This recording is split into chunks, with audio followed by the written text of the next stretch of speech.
तो जरा सोचो कितने आर्टिकल हो गए।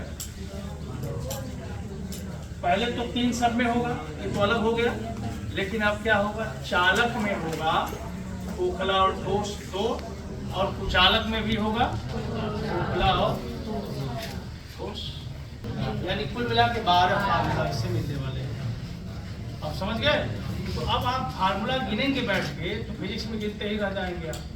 फार्मूले को समझना है, उसको बनाना है, तो फिर करोड़ों अरबों खरबों फार्मूला होगा तो आप हमेशा उसे बता सकते, रटने से नहीं। तो सबसे पहले आपने हेडिंग तो डाल दिया कि आवेशित गोले के कारण उत्पन्न वैद्युत शक्ति की तीव्रता। अब सबसे पहला इसमें आपके यहाँ जो बनाना है ये पार्ट, तो लिखिए आवेशित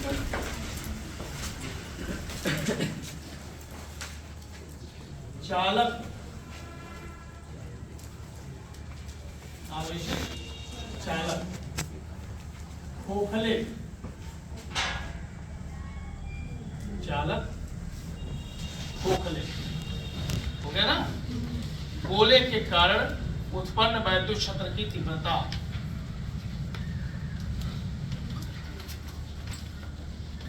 चालक खोखले गोले के कारण उत्पन्न वैद्युत क्षेत्र की तीव्रता।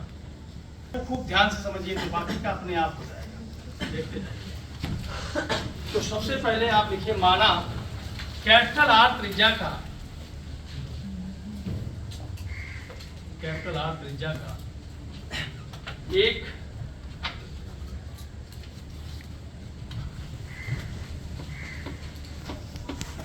चालक खोखला गोला है।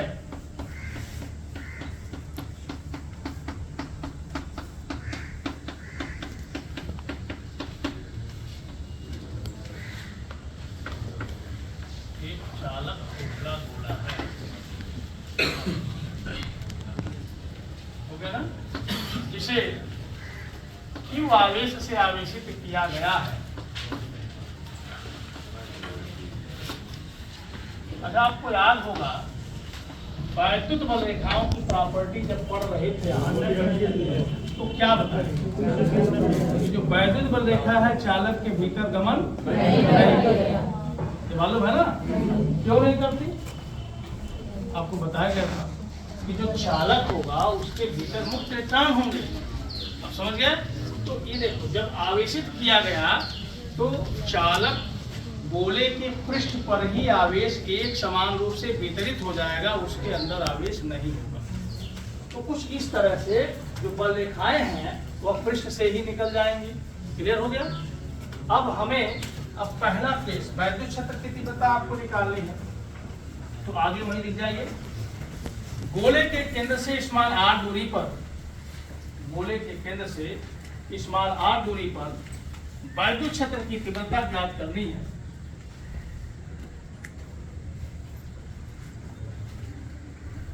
केंद्र से स्मॉल r दूरी पर वैद्युत क्षेत्र की तीव्रता ज्ञात करनी है।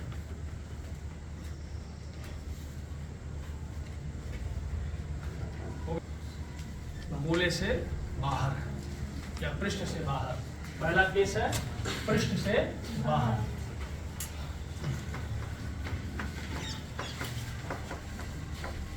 ठीक है, यानी R इज ग्रेटर देन, ये केस पहला वाला बन गया। तो अब हम लोग यहाँ पे मान लेते हैं यह जो बिंदु P है यह गोले की पृष्ठ से बाहर है और वहां पे वैद्युत क्षेत्र की तीव्रता हमें ज्ञात करनी है। ये जहां पे बिंदु है, क्या यहाँ पे कोई बंद पृष्ठ है? नहीं है। तो जब बंद पृष्ठ नहीं है और हमें गाउस प्रमेय का यूज करना है तो क्या करना चाहिए? एक बंद पृष्ठ की कल्पना करनी चाहिए और उसे हम क्या कहेंगे? गाउसियन पृष्ठ कहेंगे। तो अब एक बंद पृष्ठ की कल्पना करते हैं, तो इस गोले के चारों तरफ स्मॉल r त्रिज्या के गोली पृष्ठ की कल्पना कर लेते हैं और यह जो गोली पृष्ठ है यही गॉसियन पृष्ठ है। अब हम लोग क्या करेंगे, ये मानेंगे कि इस गॉसियन पृष्ठ का एक छोटा सा एरिया है, ये इस गॉसियन पृष्ठ का ये छोटा सा एरिया है और इस एरिया का डायरेक्शन है DA। यह एरिया है DA और इसका डायरेक्शन होगा उस पर लंब, उसके सतह पर लंब, आपको अच्छी तरह से पता है। और इसी दिशा में वैद्युत क्षेत्र की तीव्रता भी है, क्योंकि ये वैद्युत प्रवृत्ति रेखा है। यहाँ हमें गॉस प्रमेय का यूज करना है। अब समझ गए? तो यहाँ एक ही तरह का पृष्ठ है, तो लिखेंगे गॉस प्रमेय से, गॉस प्रमेय से phi E is equal to, बोलो भाई, पहले गॉस प्रमेय ना लगाओ, पहले लिखो गॉसियन पृष्ठ से बद्ध वैद्युत फ्लक्स। याद है ना? इसी तरह से सारी आर्टिस्ट किए थे, ऐसे ही करो। गॉसियन पृष्ठ से बद्ध वैद्युत फ्लक्स, गॉसियन पृष्ठ से बद्ध वैद्युत flux, electric flux enclose to the Gaussian surface. तो वैद्युत फ्लक्स का जो फार्मूला बताया गया था याद है ना सबको? पाई ई बराबर बोलो इंटीग्रल एक ही सरफेस एरिया है, एक जैसा ही केवल है, एक ही होगा। अब आइए आप बोलते रहेंगे ई डॉट DA की वैल्यू कहाँ से बोलना था, थोड़ा ट्रेंड सीखने की कोशिश करो। ए डॉट बी का मान होता है, तो आप यहाँ से मिलाइए, ए के जगह पे ई है, बी के जगह पे DA है, क्या बोलोगे? सब लोग समझ गए? इसके बाद अब हम थीटा कितना है, DA और ई के बीच का कोण दोनों एक ही दिशा में है, तो 0 हो गया। अब cos 0 का मान कितना होता है? एक लिख दिया, काम खत्म हो गया। ई कांस्टेंट है, बाहर कर लिया, इंटीग्रल DA बचा। तो ये पूरा का पूरा गोला है जिसकी त्रिज्या स्मॉल r है, उसका छोटा सा क्षेत्रफल DA है। उस DA क्षेत्रफल को पूरा जोड़ने से पूरे गोले का वक्र पृष्ठ ज्ञात हो जाएगा ना। तो यहाँ पे इंटीग्रल DA का मान बताओ कितना है? 4 पाई स्मॉल या कैपिटल स्मॉल, ठीक है। चलिए अब बढ़िए आगे। तो पाई ई बराबर कितना हो गया? ई, और इसके जगह पे हम लोग लिखेंगे पाई आर स्क्वायर, समीकरण नंबर। अब हम गॉस प्रमेय अप्लाई करेंगे, तब हम लोग यहाँ लिखते हैं गॉस प्रमेय से पाई ई बराबर, जरा बोलो गॉस प्रमेय भी, पाई कैसा आवेश, गोले से बाहर का या गोले से भीतर का? कितना है? गोले से बाहर का, ठीक है। तो बता दो इस गोले के भीतर कितने आवेश है? कितना? क्यों? क्योंकि इस गोले पर कितना आवेश दिया गया है? Q। यह जो Q आवेश गोले के पृष्ठ पर वितरित है, इस बड़े वाले गोले के अंदर ही है। हो गया समीकरण नंबर 2। अब हम यूज करेंगे समीकरण 1 को, समीकरण 1 और 2 से। ध्यान से देखिए, तो इस पाई ई के जगह पे हम लोग लिख सकते हैं E × 4 pi r square, and this is equal to Q upon epsilon naught. तो फिर E का मान जरा बताओ कितना होगा? 1 अपॉन 4 पाई एप्सिलॉन नॉट इसके साथ आ गया, और बाकी का बच गया 2 अपॉन। समझ गए? तो ये है आवेशित गोले के कारण उत्पन्न वैद्युत क्षेत्र की तीव्रता केंद्र से स्मॉल r दूरी पर।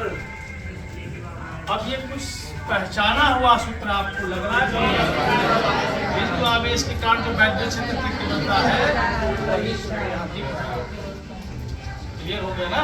तो जल्दी कर जाइए, उसके बाद आगे बढ़ा जाए। सेकंड केस पे हम लोग पहुंचे बाहर। अब इसमें पहले लिखे थे ये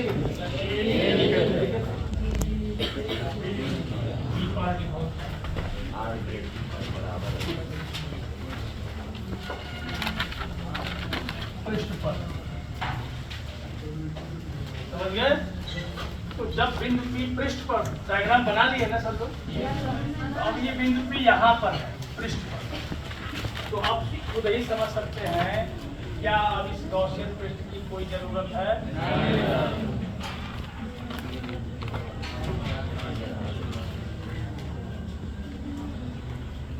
आपको जरूरत है, क्यों?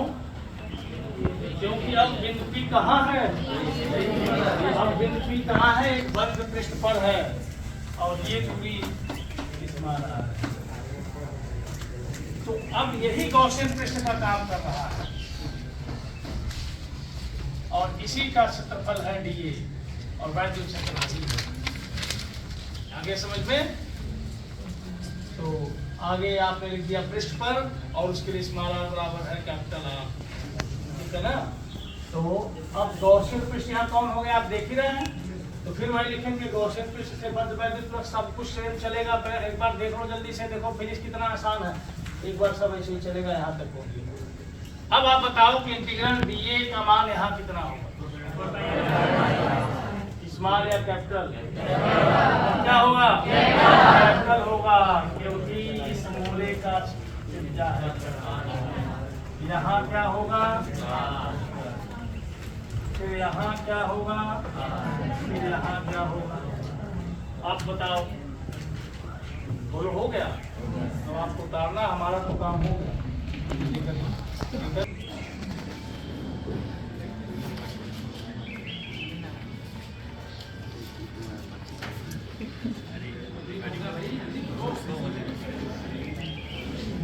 आपको उतारने चाहे कितना टाइम लगेगा, हमको पढ़ाने टाइम नहीं लगेगा। तीसरा भी केस एकदम कंप्लीट बैठा हुआ। तीसरा भी केस किया जाए, ध्यान दीजिएगा। तो इसको हम ऐसे लिखता है Q अपान, ध्यान दीजिएगा, 4 pi R square epsilon naught. तो आप बताइए 4 पाई R स्क्वायर क्या है? इस गोले का क्षेत्रफल है, आवेश बटे क्षेत्रफल बराबर क्या होता है? आवेश का घनत्व तो सिग्मा, यानी ये आपका हो गया सिग्मा अपान V हो गया। अब समझ गया ना? तो इसको हम लोग ऐसे भी लिख सकते हैं। अब नंबर आता है तीसरा, सी पार्ट, पृष्ठ के भीतर लेस दैन। ठीक है, सब लोग समझ गए? आइए अब क्या होगा? अब इसकी जरूरत खत्म हो गई। अब वह बिंदु मान लो P यहाँ पर है, अब यहाँ पर आपको क्या करना पड़ेगा? एक गॉसियन पृष्ठ बनाना पड़ेगा ना, और यहाँ का जो एरिया होगा वो dA हुआ और वैद्युत क्षेत्र का तो डायरेक्शन वही हुआ, सब कुछ सेम हुआ, कहीं कोई प्रॉब्लम ही नहीं हुआ। अब ये गॉसियन पृष्ठ होगा, तो जरा एक बार ध्यान से देख लें, फिर वही लिखेंगे आप गॉसियन पृष्ठ से बद्ध वैद्युत फ्लक्स। लेकिन यहाँ पर गॉसियन पृष्ठ की कल्पना हुई है और वह त्रिज्या उसकी कितनी है? R। तो आप यहाँ से बढ़ते गए बढ़ते गए बढ़ते गए, यहाँ पहुंचे तो फिर यहाँ पर स्मॉल r स्क्वायर हो गया भाई, फिर से यहाँ पर स्मॉल r स्क्वायर हो गया। अब यहाँ पहुंचे तो जो चेंजिंग होना है यही होना है। गॉस पर में ये कहता है कि pi E is equal to Gaussian पृष्ठ से के भीतर कुल आवेश बटे निर्वात की विद्युतशीलता। तो गॉसियन पृष्ठ ये है, देख पाए आप? यहाँ पर ये है गॉसियन पृष्ठ, ये, और इसके भीतर आवेश कितना है आप बताओ? कितना है? इसी नहीं है, क्योंकि आवेश तो यहाँ पे है ना। तो बताओ पाई E का मान कितना हुआ? तो इसके जगह पर क्या लिखोगे? तो फिर E का मान कितना हुआ? आगे समझ में? तो चालक, आवेशित चालक खोखले गोले के कारण, सॉरी क्या था पहले, खोखला नहीं था क्या? चालक खोखले गोले के कारण वैद्युत क्षेत्र की तीव्रता का मान ये होगा। तो इसके अंदर कोई आवेश इसलिए नहीं है कि ये खोखला है, पहला कंडीशन। अब देखो आपको क्या करना है, दूसरी आर्टिकल करना है। इसका हेडिंग क्या बनेगा? आवेशित ठोस चालक गोले के कारण उत्पन्न वैद्युत क्षेत्र की तीव्रता। अब समझ गए? बना लेंगे, सेम है, उतार देंगे, सेम सब कुछ क्लियर हो गया ना। तो चालक अगर ठोस है या खोखला है, दोनों के कारण एक ही कंडीशन होगा। उसके बाद सुन लो, खोखला गोला, उसके बाद अगर खोखला गोला है तो चालक हो या कुचालक हो, सबके लिए वही कंडीशन होगा। तो उसके बाद एक 8 किलो और इसके साथ जुड़ेगी, जिसका क्या होगा, कुचालक खोखला गोला, उसके कारण भी सब कुछ यही होगा, बदलेगा केवल कुचालक ठोस के कारण। वही 8 किलो लग जाएगी, बाकी सब सेम जाएगा। ठीक है, तो आप अपने से कौन सा करेंगे, तुरंत हेडिंग डाल दीजिए, कौन सा करेंगे, सेम वही था। इससे पहले कौन सा किए थे, खोखला। तो आवेशित चालक ठोस गोले के कारण उत्पन्न वैद्युत क्षेत्र की तीव्रता। ठीक है, तो इसको अपने से करेंगे, सेम यही 8 के लिए उतार देना है। समझ गए सब लोग ना? इसको उतार दीजिएगा, बाकी फिर कल समय से आप आएंगे।